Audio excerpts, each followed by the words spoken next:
महर्षि दधीचि और इंद्र का वज्र। बहुत समय पहले की बात है। देवताओं और दानवों के बीच हमेशा संघर्ष चलता रहता था।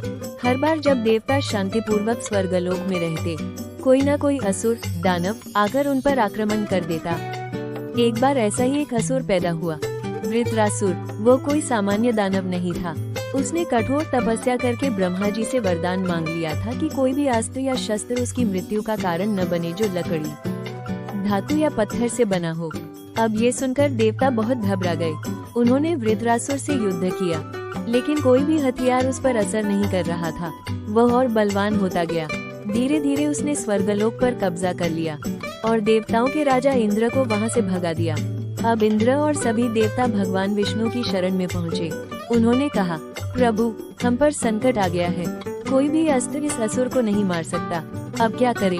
भगवान विष्णु थोड़ी देर चुप रहे और बोले, वृत्रासुर को हराने के लिए तुम्हें ऐसा अस्त्र चाहिए जो किसी धातु, लकड़ी या पत्थर से नहीं बना हो। तुम्हें एक ऐसा हथियार बनाना होगा जो पवित्र और बलिदान से जन्मा हो।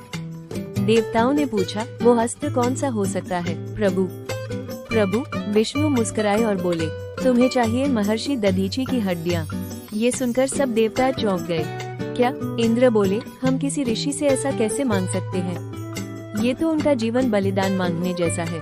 भगवान विष्णु बोले, दधीचि ऋषि त्याग और तपस्या के प्रतीक हैं। वे समझेंगे कि धर्म की रक्षा के लिए ये कितना आवश्यक है।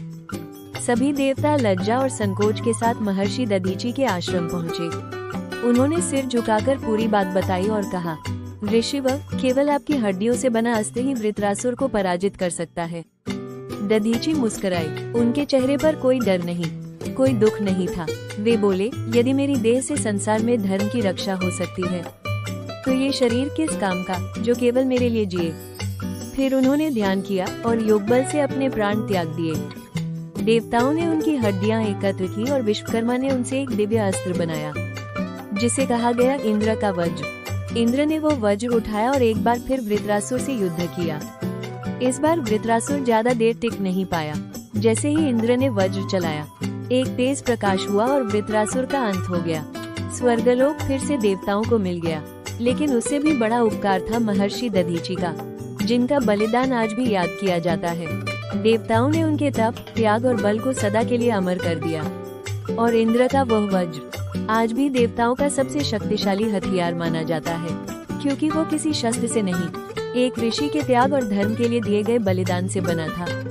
सीख, ये कहानी हमें सिखाती है कि सच्चा बलिदान वो होता है जो दूसरों की भलाई के लिए किया जाए। महर्षि दधीचि ने ये दिखाया कि धर्म की रक्षा के लिए स्वयं का त्याग करना भी महान कर्म है। सच्चा वीर वो नहीं जो सबसे बड़ा हथियार उठाता है, बल्कि वो है जो सबसे बड़ा त्याग करता है।